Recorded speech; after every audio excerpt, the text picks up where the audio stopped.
What up, everybody? We got Bad Boy Central Vic over here, and he's picking up his Jason X, and just want him to tell you what you think of the product and your experience with us. Ready? Oh, yeah. Okay. So what's up, guys? How you doing? Victor 16 Horror. On Instagram, admin. Instagram, yep. You want to follow me on Instagram, it's at 16 Horror. Join the Facebook group, make sure you answer the questions, and then I'll be able to let you in.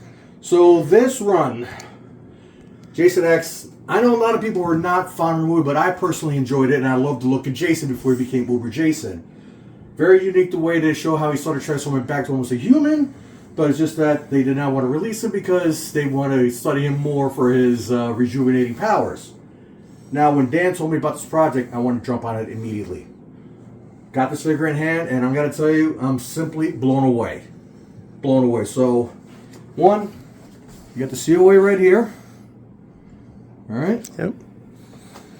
Then you got another COA from Macabre Studios. Basically, Jorge signing that, and sticker. Anybody wants to put it on their stuff. Decal your city up, motherfuckers. And of course, the COA from Tanella with all the fabric that she used. That's my girl. And she specifically said that a lot of these fabrics were very hard to find. Oh, yeah. And they were able to find it. And that's why there was only 9 sets that exist. We couldn't even get the 10th out. So I'm going to put this to the side. And the demand was there, guys. Trust me. Even just today, I had somebody messaging me saying, "Oh, I want one." I was like, "Sorry, man, I just can't." So this is one of the accessories right here. On the spaceship, he basically grabs one of the teachers and everything, drives her right into the nitrogen sink, and frees her face instantly, and then smashes it right on the table when he just gets up from the table. Magnetic. It's magnetic, and the hand is on there, glued on, so you can swap it out. Yeah.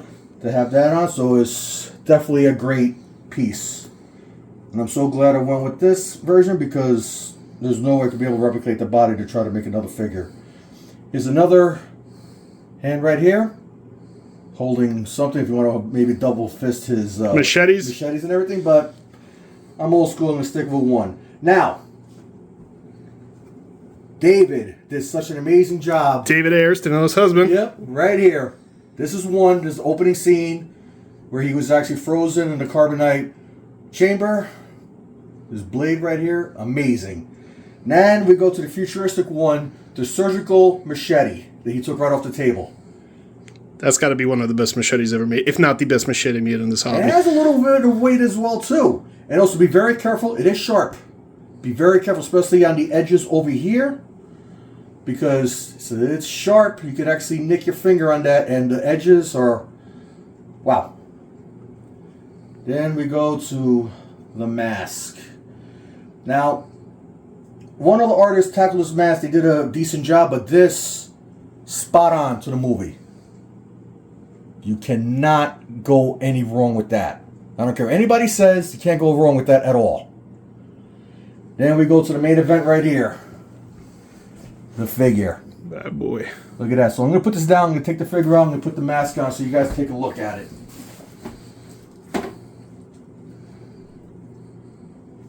Look at this. All in its glory. The figure has a little bit of weight to it, but also has a good Kane Hodder proportion. Hell yeah. Shoulders, all beefy and everything. Only a face a mother would love. Let's get a zoom in on that bad boy. Look at that. Woo-wee! Look at that. Now we put this mask on. You want a hand with that? I got it. You got it? Yep. Sweet. He's a professional, boys. Look at that. Woo-wee! Now, whoever's going to display with the surgical machete, the way he held it in the movie was like this. Yep. It's the way he held it, and that's the way he did his killing, especially killing the kid in his quarters after he was doing his session with his girlfriend. Put it right through and everything, and I'm not gonna. You'll have to do it later, probably. I'll do this when I get home, but basically that's the way I would normally pose mine because that's the way he had it in the movie. Anybody can pose it any way they want, but whoever got on this, congrats, because this piece is mind-blowing. Thank you. Mind-blowing. And thank you to Danilo, Julio, Dave, always bringing these beautiful monsters to life. Yep. From our Frankenstein surgical table to your home. Exactly. And thank you for Victor for taking the 5-hour drive to come pick up this bad boy himself. You know, so thank you. You guys can see me in the reflection. Hello. And guys, just want to let you know there's a lot of runs coming out for pre-order within the next couple of weeks. And by the way, I have seen a couple of them. You guys will be amazed. Yeah, we could talk about that part 7. What do you think of that part 7, Vic? Any doubts? Any doubts? Nope. Should anybody have any doubts on that? Nope. What about that Chef Freddy? Oh God, that Freddy. I mean, I've seen what Tanella's shown on the live thing that she did with Ron on his Halloween video. Seeing that up close, even better. And what are you talking about that Pluto? Pluto looks good. What about that Roy Burns? Oh man, Roy Burns, one of the most underrated Jasons out there because everyone thought, okay, Imposter Jason, what can he do? But he actually has a cult following, especially for that movie itself. Jason, God Almighty. I'm just basically excited, but that movie itself, Friday 13th Part 5, unreal. What about that 1/3 scale Part 7 Jason statue? Ron, I know you wouldn't, but you're going to hear from Vic himself. Yeah, I might have to take that off your hands. Ron, he's just joking. He's just joking, I swear. And, yo, you came out with some other goodies. What do you think of that remake Jason? That's that heat. That remake Jason is actually really, really good. I don't care what anybody says, it's good. Yeah, we got a bunch of other shit too. And you came out with the awesome hobo that I just did, that concept. So glad you're happy. Shout out to everybody. Shout out to you. Thank you. Shout out to 16 Horror. We'll have some exclusive things for 16 Horror releases. Has called something. We'll figure it out. But I'm glad you're happy. You're not taking the Crocs from me. That was the joke in the group chat, the wrong group chat. Those Crocs are staying with me. No. So actually, wait, I think someone else wanted the Crocs. Yeah, that was Bobby, I think, right? Yeah. No, those are coming with me, boy. All right, guys. Until next time, stay safe, conquer, Collectibles. Peace. Say goodbye, Vic. Peace.